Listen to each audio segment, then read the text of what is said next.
morning and welcome, Detroit. Sorry about this. I have some stuff going on here. You are watching Speaking Truth to Power. I am Dr. Nakpangi Thomas, and and we have our host, Dr. Denise Kirchoff, who's not here today. Hopefully, she'll be joining us in a few, but she does have an emergency, so it'll probably be just me today. So hopefully, I can keep you all entertained.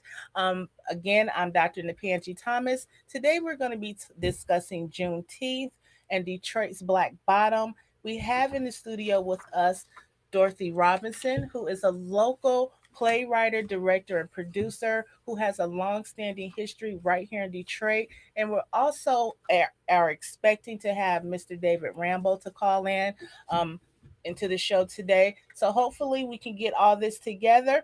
But first off, let us have our guest introduce herself. Hi, Miss Robinson. Hello, Dr. Panji. How are you today? Fine. You look beautiful in all this purple. I do. You do. Thank You you. absolutely do. So tell our audience a little bit about yourself. Oh, I thought you was going to read. Oh no.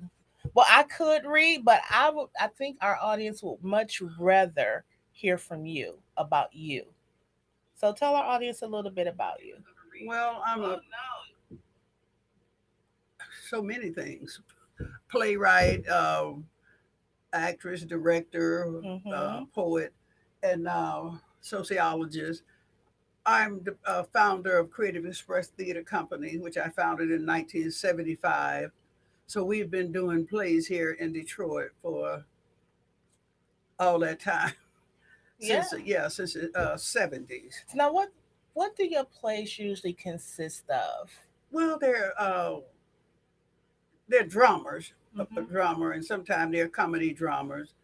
And black people, our lives and our lifestyles. That's what I'm concerned with. So that's what the plays usually are. Okay. And you said you're also a Wayne State graduate, correct? Yes. So you majored in sociology and theater. Yeah. And tell me what what does Juneteenth mean to you? Well, it's another tragedy. Hmm. Uh, I'm also into mass communication. Graduate school was mass communication. But Juneteenth is when I read it, like what happened. They didn't even know they were out of slavery, Right. and there's so much horror has happened to us here in America. So that's one reason we're asking for or demanding reparation for what our parents and forefathers and foremothers went through. Right. They got rich, the whites. Hmm. We have nothing right now. We got a few little businesses out here, and I understand they're making Juneteenth a holiday. Well, they've made it. It's Right. now officially a federal holiday. Yeah, a lot Yeah. of people think it's a good idea, but a lot of black people are very angry because, well, first of all, the holiday, that's usually another way for them to make money. We don't have the businesses to make the money off of Right. Juneteenth, so they gonna make the money, And what we want is reparations, Right. so we can kind of catch up from where we've been through since slavery. So it sounds like to me is instead of giving the black community reparations, they're giving us a holiday to kind of appease us. I can't spend a holiday. I I will know. pay my rent. That's right. It's good. The holiday is good. That's all great, and they should do something Right. about that. But that has nothing to do with reparation. We want some money in our pocket, and we Right. don't want it all going to education. We already educated. We got a lot of education, and then when they go to it, then they take the money, and we still don't have it. So the money, to me, should just go to the offspring, to us, to the people, black people that have our folks have suffered. That's right. Yeah. So I'm gonna give a quick history about Juneteenth. So on Freedom's Eve, or the eve of January 1st, 1863, the first watch night service took place. And that night, enslaved and freed African Americans gathered in churches and private homes all across the country, waiting news. of the Emancipation Proclamation that had taken effect. So at the stroke of midnight, prayers were answered, and all enslaved people in Confederate states were declared legally free. Um, so we actually have a caller coming in. So hi caller, you're on Speaking Truth to Power. Do you have a question or a comment? No, I want to thank you for um, bringing this topic forward today, You and also for having Dorothy Robinson on your program. Thank you very much. And thank you for Okay, listening to the show. okay, okay, thank you. Now, did you want to say anything else? Well, I'm very familiar with the topic, Mm-hmm. but I couldn't hear the program. I can't hear the program. When I call in, so I don't know where you are now in the program, but I know what the program is about. Okay. So right now we're discussing the history of when Juneteenth actually started. We were talking about Freedom's Eve and January 1st, 1863, when the enslaved were in the church and waiting for the Emancipation Proclamation to take effect or to be declared legally. So we are talking now about how the Union soldiers, how many of whom were black, marched on to the plantations across cities in the southern states, and Yeah. in small crops, and spreading the word that the proclamation had been taken into effect. So that's where we are now. Okay. Yeah. Okay. Is there a way for me to listen with me being on the line, or do I have to disconnect? I'm not really good at connecting to these type of things, and I was told I need to go on to Facebook. You can either do Facebook or you can log on to YouTube, and in this search button where that hourglass is, that little not hourglass, the what is that called? What like the little telescope, whatever it Yeah, is, that little telescope. eyeglass thing, magnifying glass. Yeah. That's what it is. And into that's the search engine. You will put in WJZZ Cool TV, and then our show will pop up instantly, and then you can listen and talk to us at the same time.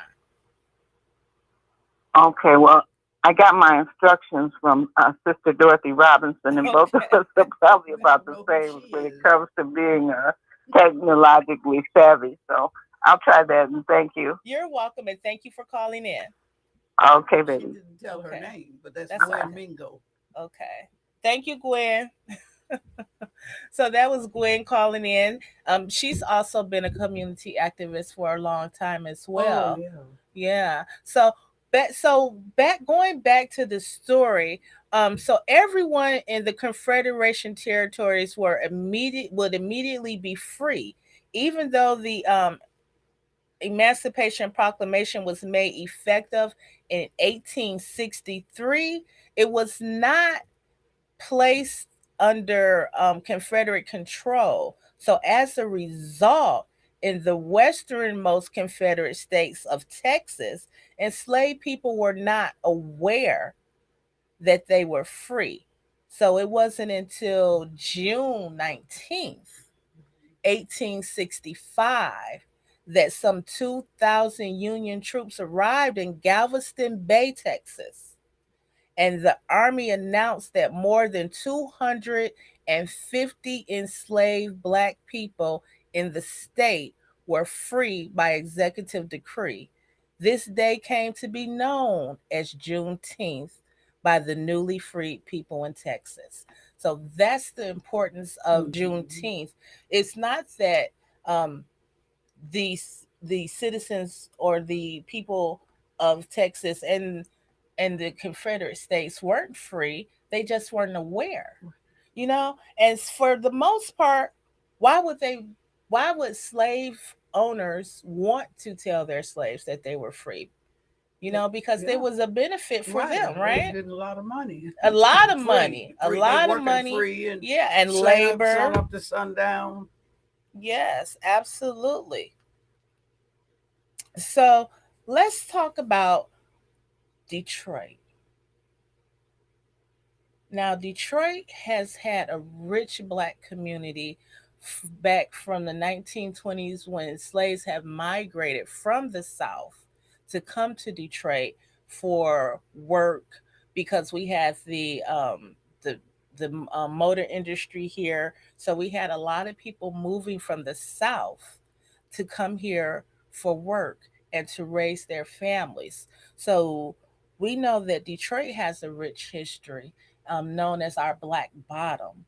So let's talk a little bit about Detroit's Black Bottom and what that really consists of. Because for Detroiters, we know that our Black Bottom is merely within the Lafayette Park district, and its boundaries were near the east side by Gratiot Avenue, Brush Brush Street, the Detroit River, and even all the way down to the Boulevard. So it wasn't a small section. Some big section. Yeah, and we had our own hospitals, we had our own schools, we had our own banks. We had a thriving black community. Hastings Street was like the most popular street, especially for Detroit's nightlife. A lot of musicians would come to Detroit. We had, oh my gosh, Lottie the Body. I know you men are familiar with Lottie the Body, but we had Lottie the Body that was coming here. Duke Ellington, um, um, Dinah Dinah Washington. Washington. So you, how old were you? Well, I'm not gonna. You were a girl during that time. Right. Can you Child. remember some of the things that were going on during that time, during the 1950s and 60s? What was really going on during that time? Well, I found out it was, well, I'm not from the area, so, I Mm-hmm. had to do a lot of research on it, which because you Right. helped me with the research Right. for my play Paradise Valley. So you had helped with that research. But, Larry Blaine was a great writer, and he wrote a play called Penny Candy. Mm-hmm. See, I thought what I heard about Hastings Street, it was all about prostitutes and stuff like that. But what I found out from reading Penny Candy, because he had wanted me to produce it, uh, that was our business district. It wasn't about all our businesses was there. So Right. that's what they tore up. It probably wouldn't have torn it down if it was just about prostitution. Right. But it was all the black businesses. Now, in terms of the black hospitals, some of my mother's children, who I guess would be what you're for, well, anyway, some of my mother's children were born in the Burton Mercy Hospital. And it was another black hospital too. Some of the younger ones, they were Mm-hmm. born there. Uh, so I went over there well, my mother, we didn't stay there. My mother sent me over there at 12, something like that. I don't know, to get my hair done. I'm not quite sure what age it was. And it was a good time because, well, my brother, Frank, he had all great sense of direction. They sent him downtown to pay the bill. Mm-hmm. They couldn't send me anywhere because I had no sense of direction, and I would panic. I'd get right there.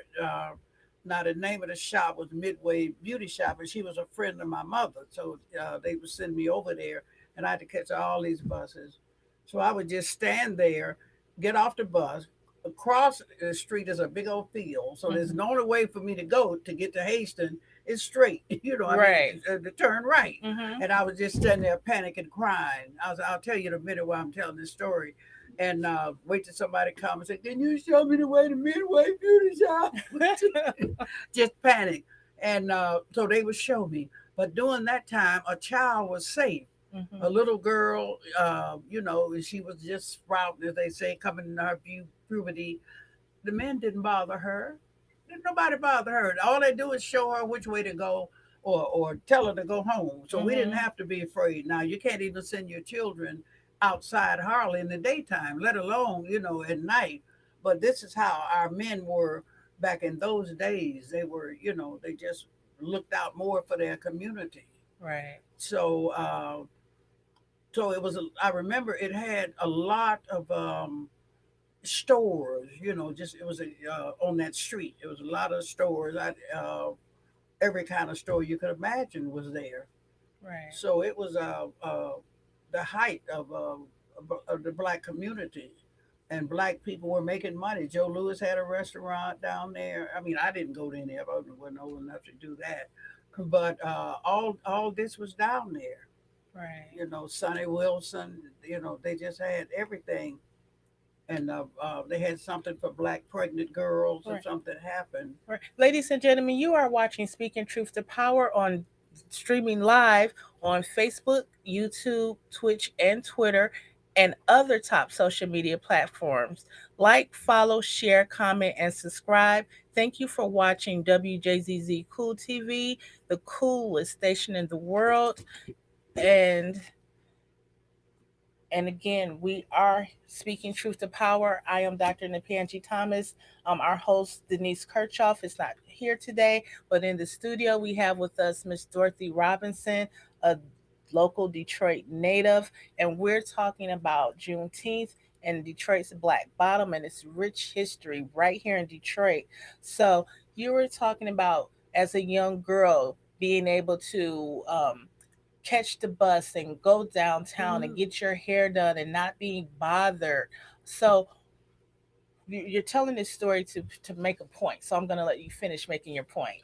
Well, that was a point too, that we didn't have all that fear like they have now. The children didn't have to be afraid. They would look out for the children. Is what I'm saying. Right. And the young girls, and I'm sure they looked out for the boys too.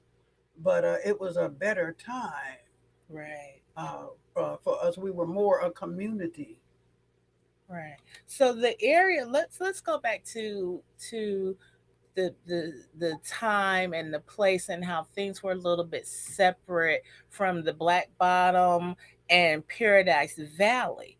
So Paradise Valley was more adjacent to Black Bottom and known as the business and the entertainment section of Black Bottom. And historically the area of Black Bottom was part of the riverbed. So and right now is buried as a sewer. It was buried. The Black Detroit's Black Bottom district in 1823 was actually buried. So that area no longer exists. So the rich marsh soil of its bottom was the source of the area's name. Yes. So that's why, was the Black Bottom, was Paradise Valley then Black Bottom. So, and a lot of people don't realize how rich Detroit soil is.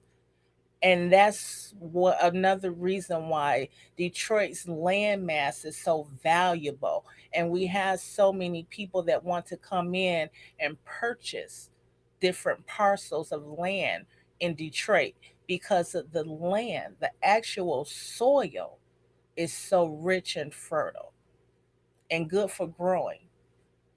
Did you? Yes, I called Edith Woodbury. I don't know if she's got to look at the show or not, because she was over the uh, Brush Park and Mm-hmm. Woodward East. For years. She fought for years. She had all that property down there. Her and Mr. Fuller, Mm-hmm. and so they fought.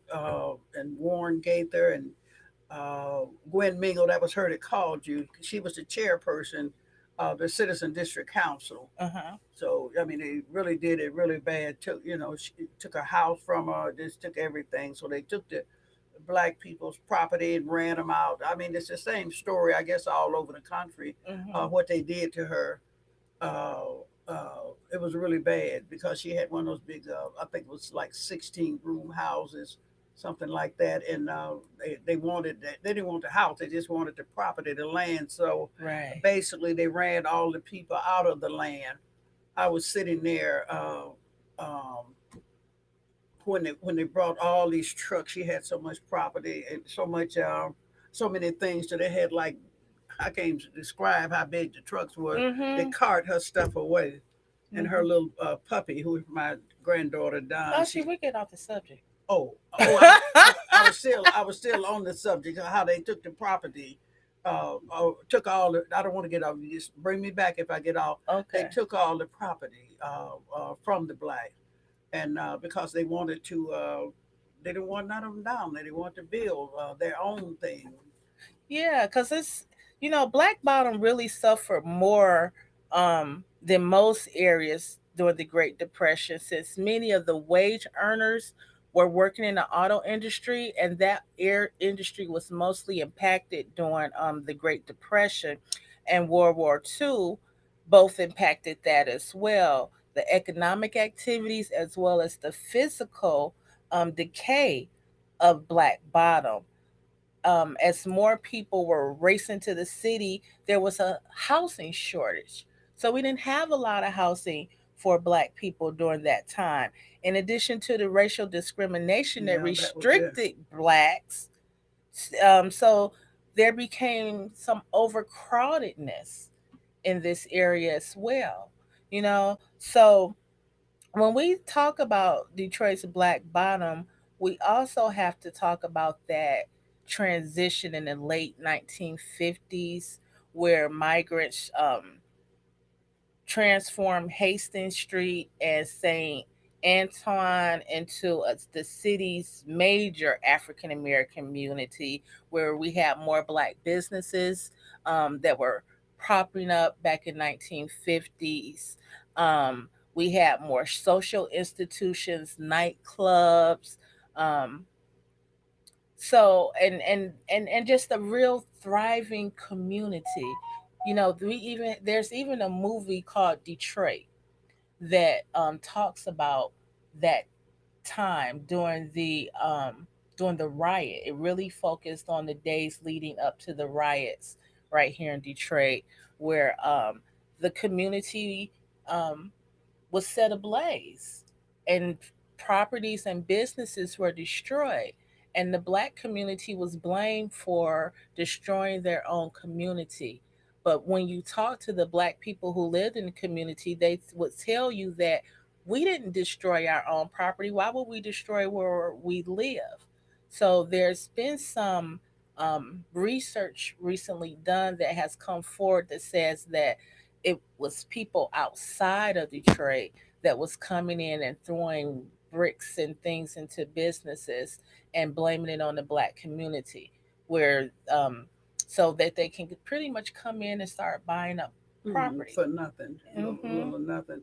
The businessman, a lot of blacks was glad about the integration, but the black businessmen were not too happy about that because Hmm. they knew what that meant.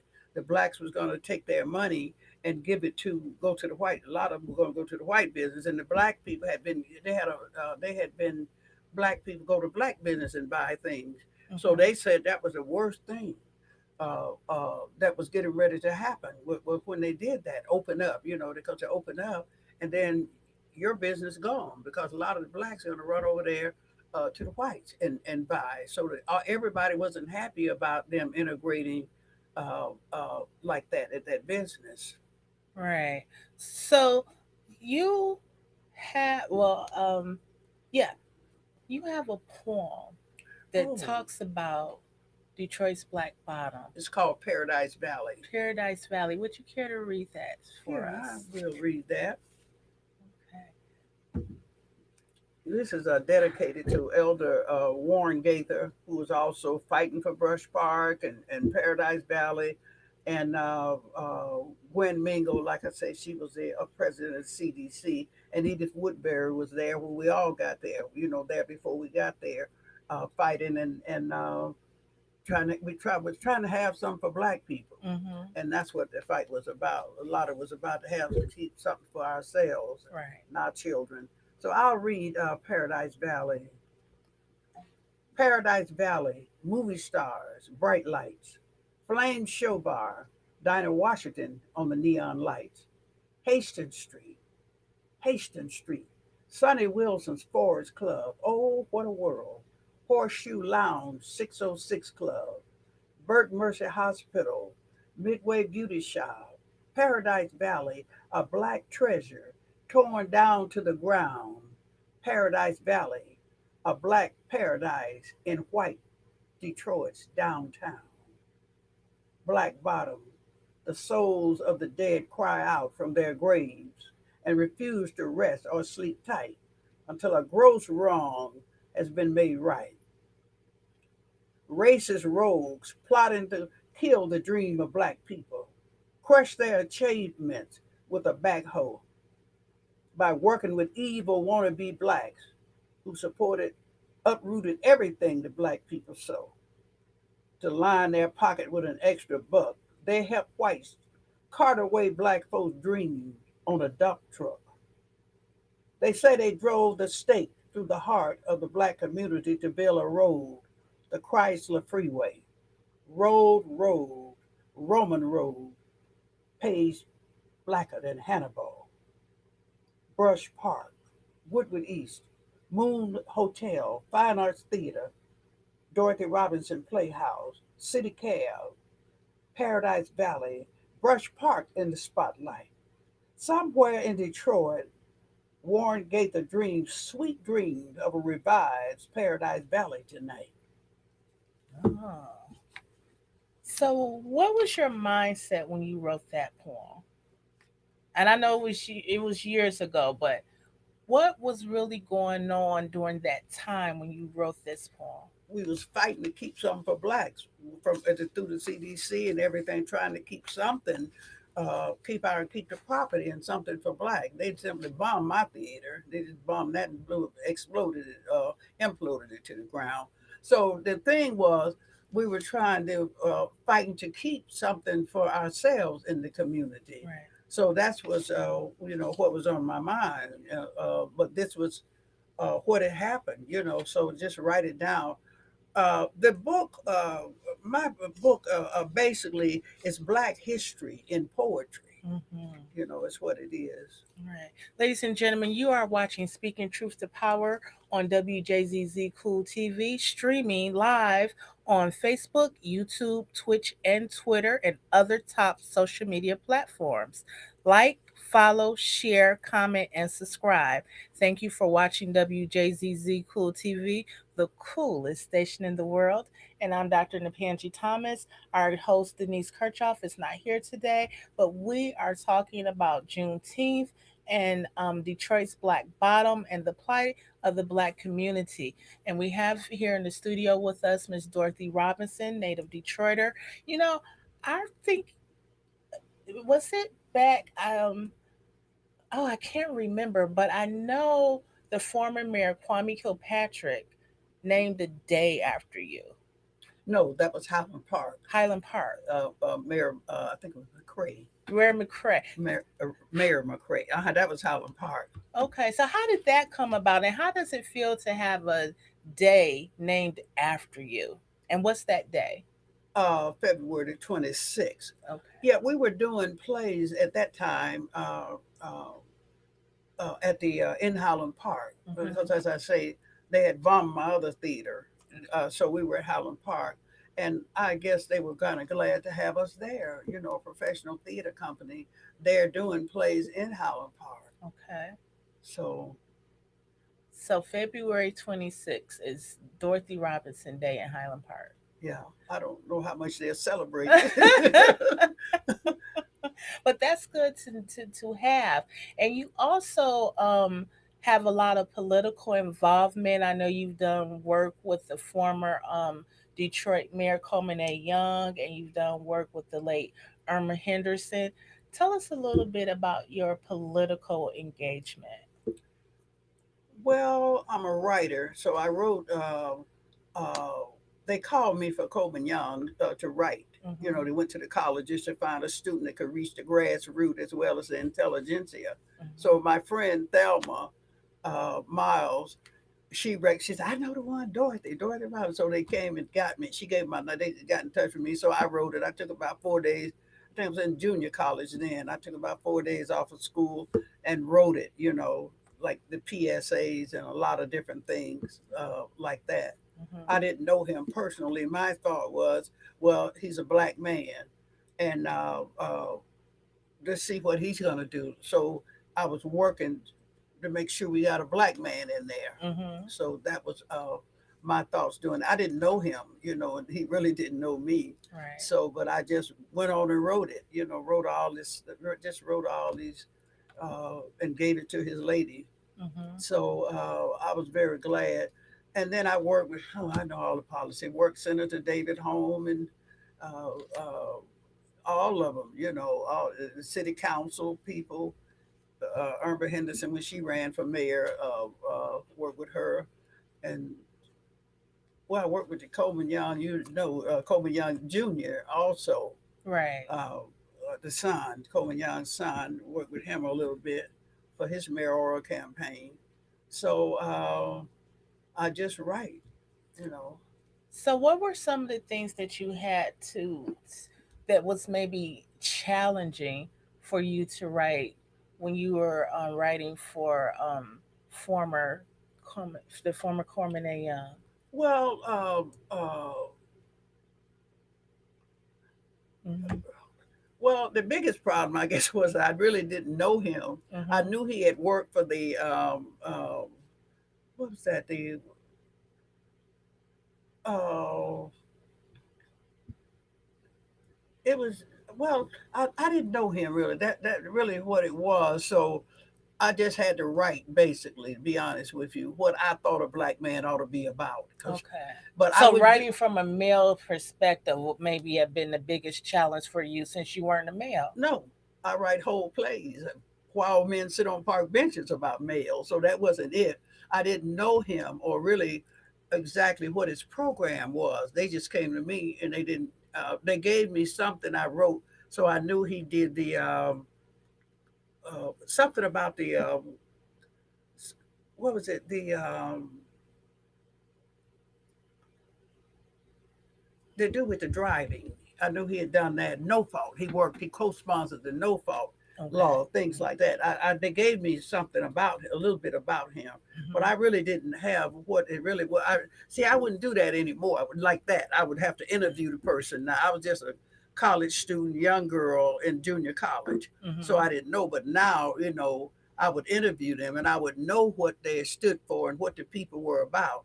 So instead of trying to write what I think a black man ought to be about, but it worked, you Right. know.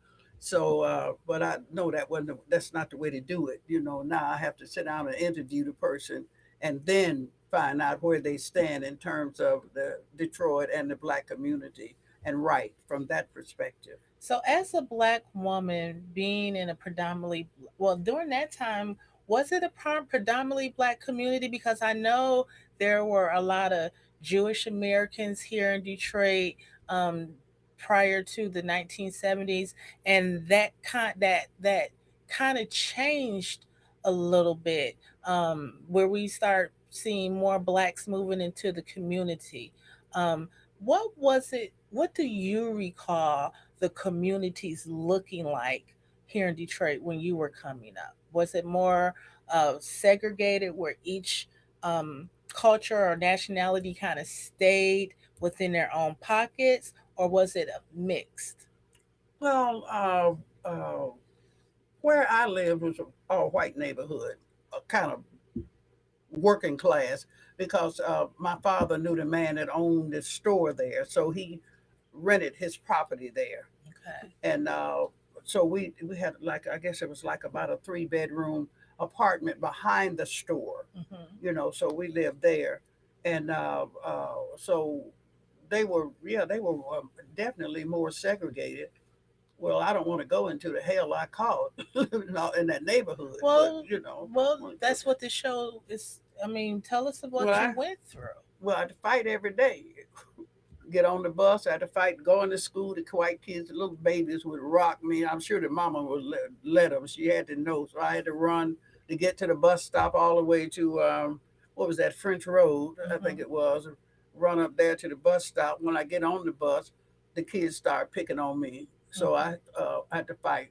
But basically, I thought it was, I guess the little white boys would put the little black girls, the little white girls up too. I'm the only black girl on there. Hmm. And my two brothers, well, they couldn't help me. They can't jump on the little girl. I was thinking it was the white kids, but it was really the girls who was fighting.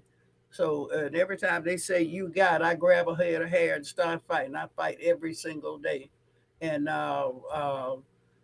so everybody didn't. Now on my block, it didn't happen.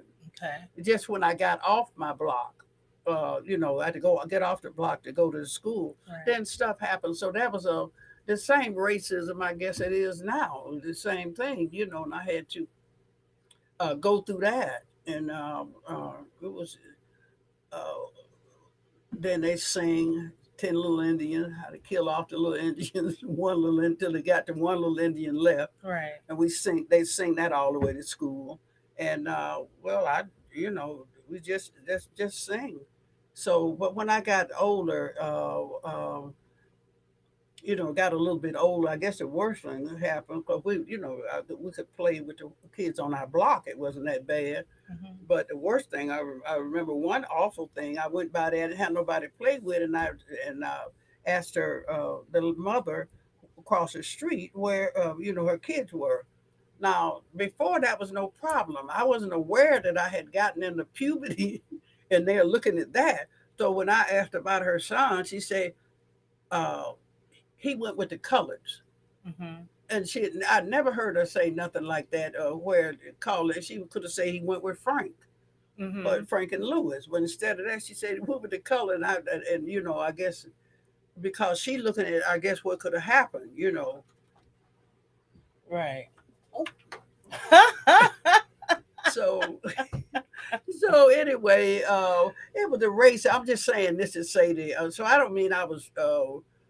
Well, I guess the awfulest thing was like when I had to fight on the bus. The white bus driver was sitting there and let this happen every day.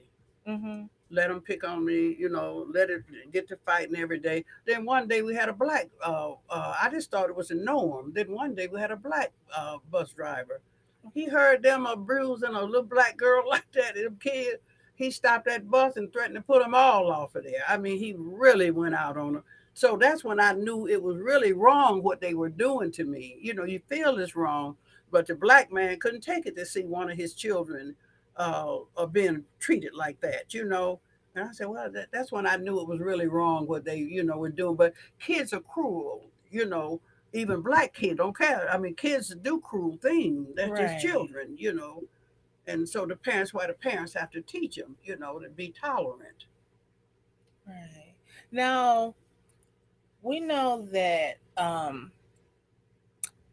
former mayor of Detroit Albert Cobo played an instrumental role in the segregation of Detroit's Black Bottom um, in 1949, right? So Cobo was mayor of the city's population with about 1.8 million people in the 1950s. Much of downtown's Detroit development included the now culminating Young Municipal Center, where the Spirit of Detroit statue is, and the expansion of the freeway system that took place at the time.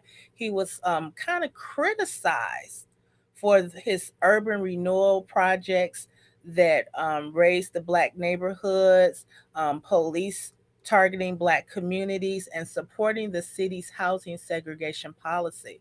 These policies would play part in the leading to up until the 1967, Yeah.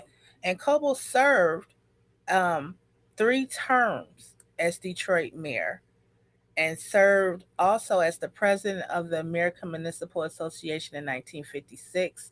He ran unsuccessfully for governor in Michigan. So thank goodness for that. But some would say that back in 1927, that, um, well, actually in 1924, Cobo developed a plan to gentrify or to actually get rid of the black community in Detroit. And even the demolishing of Detroit's Black Bottom and Paradise Valley was all part of a 100-year plan that should come to fruition in 2028, would be the 100 years of him establishing his plan to basically get rid of the black community in Detroit. Would you say that that plan has been successful? Well, they're still planning to get rid of us. Hmm. It's so you said in 2028 Yes. we're supposed to all be gone. That was part of the plan where either we're gone or there's gentrification. The Hmm. plan was to not have any Detroit blacks in Detroit, or a minimum of black citizens that live here in the city of Detroit. Yeah, I would say so. It looks to me like they're working on it. That's what the Brush Park when they took that Hmm. Paradise Valley. But it's not just Detroit. This stuff is happening all over. In the country. Absolutely. Yeah. Absolutely. I mean, because just how many massacres has there been to black communities? We have Oh, Rosewood, we have um things, massacres in Mississippi. We've had I mean, just slaughtering slaughtering, just kill you. of black people. So now we're here in 2021. We just had Juneteenth declared a federal holiday. So now everyone in the United States can celebrate Juneteenth and learn about our our history here in the United States, as far as the black community coming in, being enslaved in the United States. But we know that that's not where our history started. We didn't start off into Oh slavery, no. and we have a rich history of culture and being our own business owners, having thriving families where our men are the head of the household and our children grow up um, with good morals and values. When do you think that changed for us? I mean, we know that our families were separated when we were brought into slavery, that um, children were taken away from the mother, even as young as being an infant. As soon as they were born, taken away and being sold off to another plantation owner, and having another black woman raise another woman's child, even to the point where some of the enslaved women had to breastfeed master's children and couldn't even take care of Yeah. their own children. So this is the trauma that us as a culture has faced and had to overcome years of being devalued and not being able to be parents to our children, not being able to have a loving relationship. And now today, we're still separated. We still have fathers that are not in a home, and they can be in the home now. But now we have some that are choosing not to be in a home, and we even have some mothers that are not allowing fathers to be parents to their children. So, how do you think we can overcome these years of conditioning? Because to me, this has been years of conditioning. Well, I don't want to be pessimistic, but well, when they brought the drugs in, the fathers were in the home.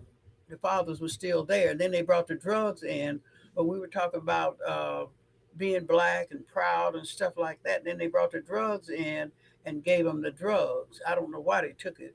I noticed that a lot of them, when they came back from Vietnam, somehow or Hmm. another, the drugs. I said, well, maybe they gave it to them then. I don't know, uh, but Well, they I can recall soldiers saying that they were given drugs over there to keep them um, moving, so that, to take yeah, them away from what they were going through. So they were giving certain stimuli to so they can perform, and then they come home and they're addicted.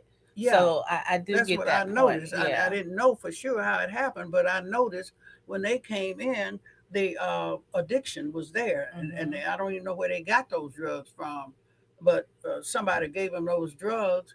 I don't mean they had to take them. I'm not gonna, make the black man totally innocent. But I know that's part of the program. Somebody's planning on killing us. When you look at that, and because the fathers were taking care of the kids before that, in the home. I don't, they might have ran the street, they might have had other women or whatever, but They took care of home during still. that time to prove you were a man, you had to take care of your wife and children. Then the next generation to prove you're a man, you just get a baby, and that proved you was a man. So they're still going.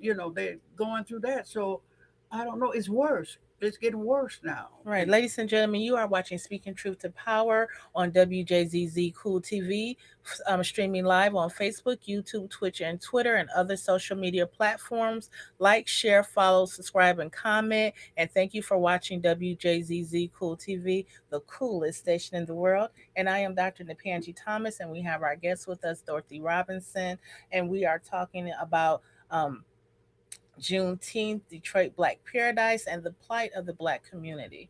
Yeah, I also brought the poem, like I said, it's a poetic history, reparations. I told you I would read that for your audience today. Right. And, reason we looking at reparations, we deserve reparations. That's the only way we're going to, well, I don't guess we'll ever catch up, because if you make $1, they're going to make sure they make two. So, but at least you'll have something. Right, because we know in order to have power, you need to have money. Right. It's about economic freedom and empowerment, and that's where we're falling a little bit behind the eight ball. So let's hear about reparations. So you have a poem that you're going to do. Yep, I do. Okay. Oh, All right. this reparation, this poem is dedicated to the late Congressman John Conyers and the late City Council President Irma Henderson.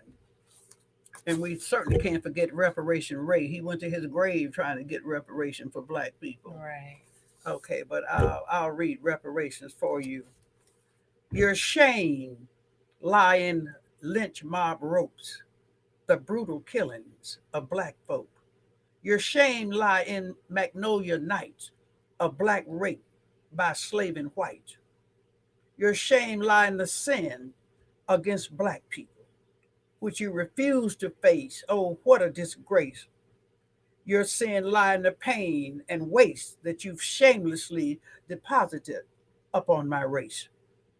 Your blame lie in discarded old mildew promises, which you arrogantly refuse to fulfill or even attempt to settle the bill. Instead, you develop amnesia when presented with the fact of a country built on black people's back. You say, go slow, don't sigh. Reparation will probably come to you people by and by. No, no, no, that's just a ruse. You're lying through your eye tooth. With your lonesome apology, we won't rest. We want our 40 acres and mule plus interest. We want reparations, and we want it now. Seems you would have figured that out somehow. Well, they figured it out, and they know that's what we want.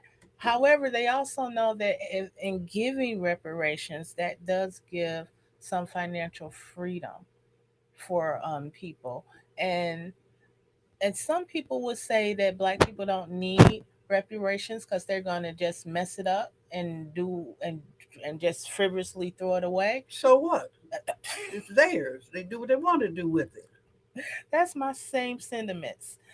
But then you also have and I think this is the fear that most black people will actually invest that money and actually build businesses, and we can become truly independent and not be up underneath someone else, Right. and be looking for handouts, because that's the stereotype that has been plagued on our community, that we're lazy, we're shiftless, that we don't want to work, that we're uneducated, that we're savages.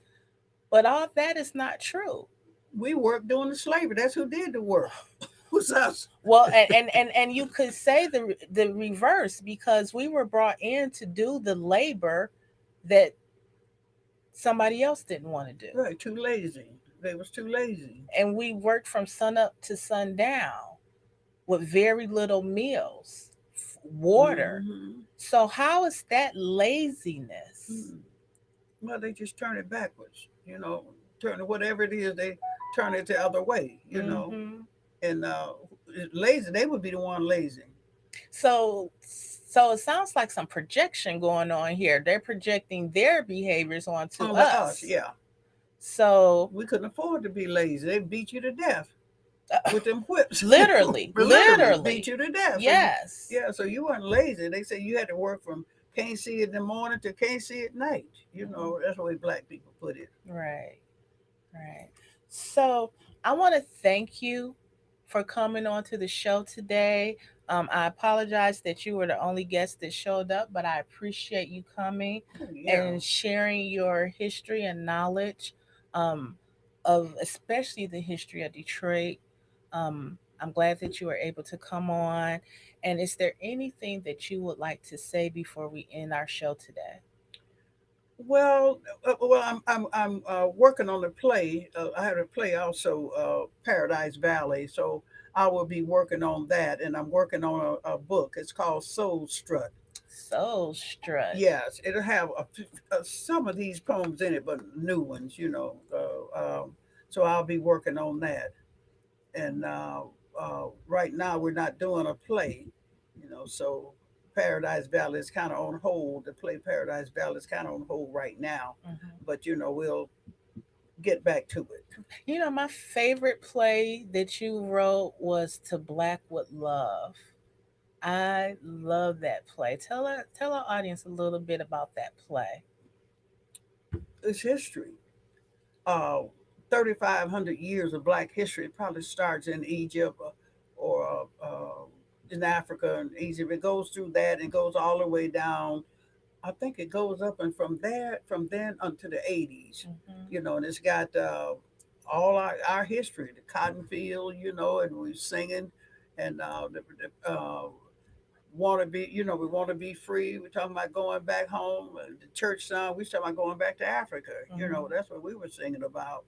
And then it came all the way down. We had, Martin Luther and all of them, Rosa Parks, had someone. In fact, Rosa Parks came out, and we put in her bus ride was part of it. Was a scene in the play Yeah, she was also. still. I know she was still living when you first did the play, Oh yeah. and she came out and supported. She was Oh always yeah. a great supporter of your work. Yes, yes, yes. Yeah, I got pictures of me and her. So, uh, and Mother Waddles, and Irma and Yes. everybody. So, a lot of people have come to support us, support Creative Express and Dorothy Robinson Playhouse. People like been in, like Kim Weston, Harold McKinney, all of them, Ron Jackson, the musicians, Hmm. and Teddy Harris. Just well, I've been knowing all of them for years and everything. Now a lot of people have passed. Now they're gone to the ancestors. Right. And Barbara Johnson, she's also was writing about. She passed too, but she was writing about. Um, she had a play. She had it called Haitian Street Opera, Hmm. which was had the Haitian Street and the whole thing. She had been researching for her master's for years. Hmm. You know, so Well, ladies and gentlemen, I want to thank you for tuning in to Truth to Power. I am Dr. Nakpangi Thomas. Join us next Saturday at 10 a.m. and we'll be here, and hopefully you will be too. But remember